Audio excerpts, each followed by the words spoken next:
Hello, children.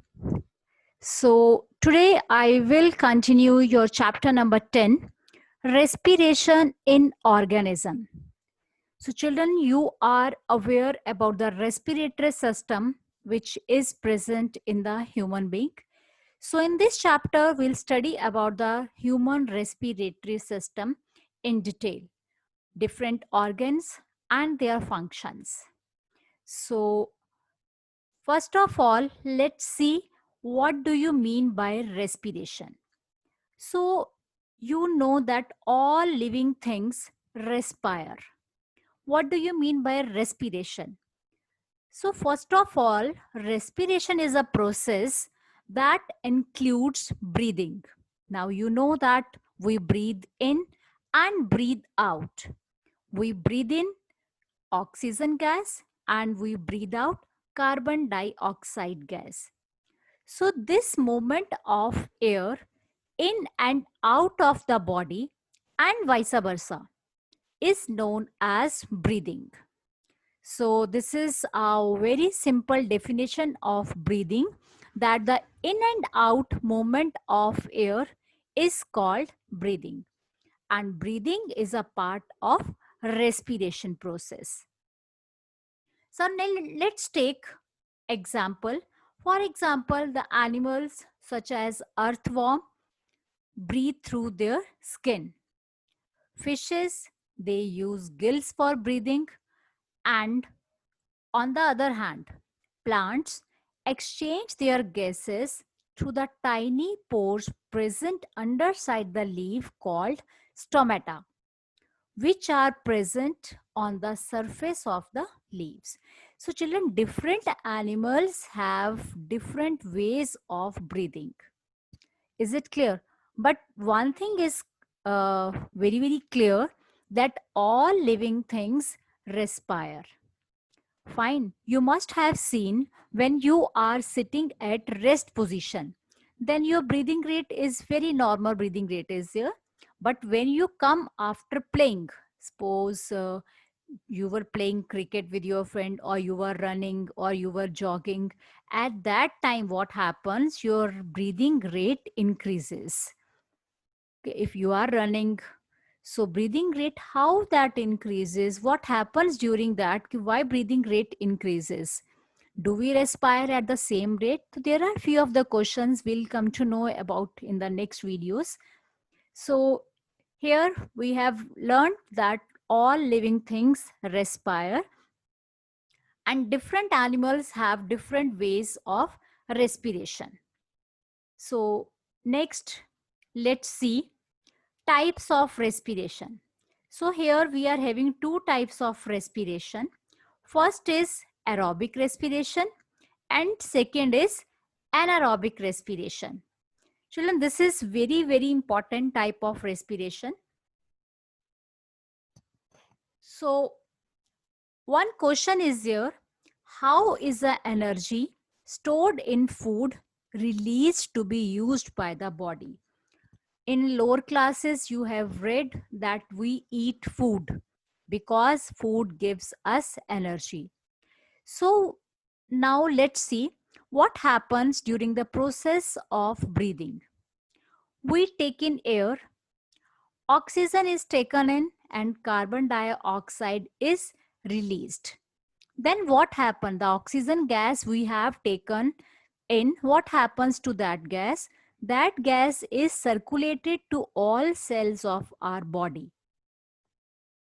And when that oxygen reaches to all cells of the body, the glucose, which is present in the form of a food, is broken down in the cell with the help of oxygen.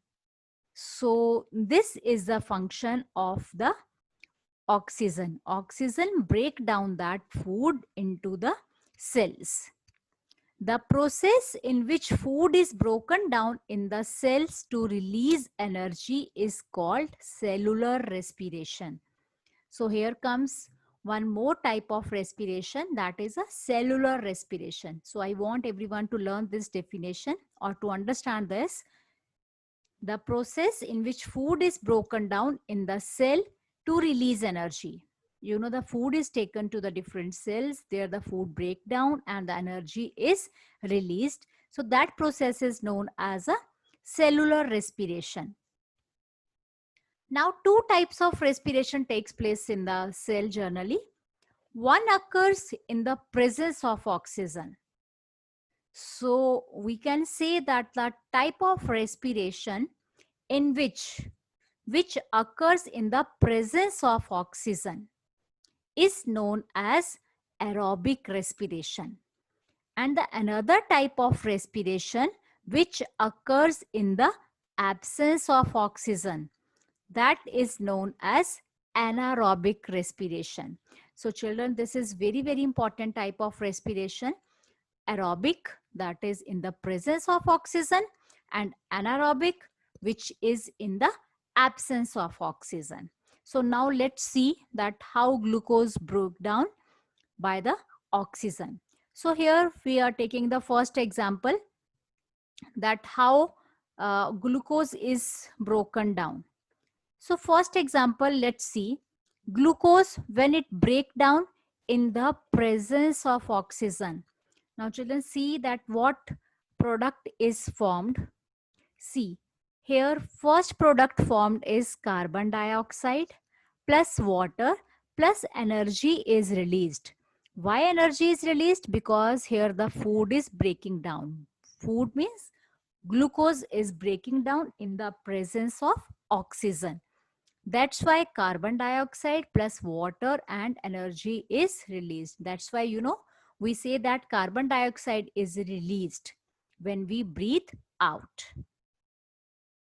So this is an example that this reaction takes place in the presence, when the respiration takes place in the presence of oxygen. Here we have written that in the presence of oxygen, this reaction takes place.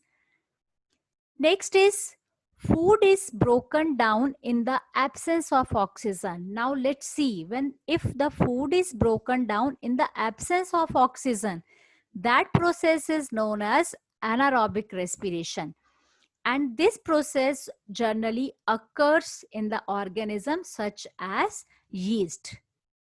Okay, I want you to underline this word. This is very, very important. This takes place in the yeast.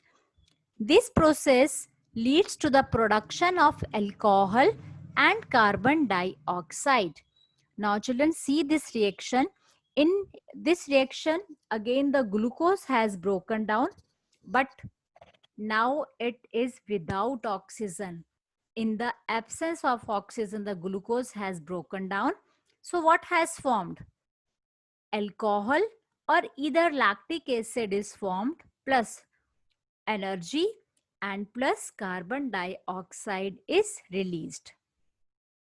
Now you can compare these two equations or these two reactions, that if breakdown is in the presence of oxygen, then carbon dioxide, water and energy is formed. And if the glucose breaks down in the absence of oxygen, then alcohol or lactic acid plus carbon dioxide plus energy is released. So there is a major difference between these two types of respirations. So we can just in next slides, I can show the difference between the aerobic and anaerobic respiration. Now children, it will become very, very clear to you that how you can differentiate between the aerobic and anaerobic respiration. So aerobic respiration, its first point is clear to you, that it occurs in the presence of oxygen, and anaerobic respiration in the absence of oxygen. Next, aerobic respiration, it involves the exchange of gases between an organism and outside the environment. So in this, the exchange of gases is totally absent. It occurs, respiration occurs in the cytoplasm and mitochondria. So it occurs only in cytoplasm. It always, as we had seen in the reactions, aerobic respiration, during aerobic respiration, carbon dioxide and water is released. So here the end product may vary. It yields 36 ATP. it yield 2 ATP. Example, cell in our body, or here anaerobic respiration is occur in yeast cell or in the muscle cells. So we will study in the next slide that how anaerobic respiration occurs in the muscle cells. So children, this is the difference between aerobic and anaerobic respiration. You will now, I think the concept is totally, you have understood the concept. There is no problem that what is the difference between aerobic and anaerobic respiration, and where these two kinds of respirations occur in our body. So in next part, we'll study that where anaerobic respiration takes place. Okay, thank you.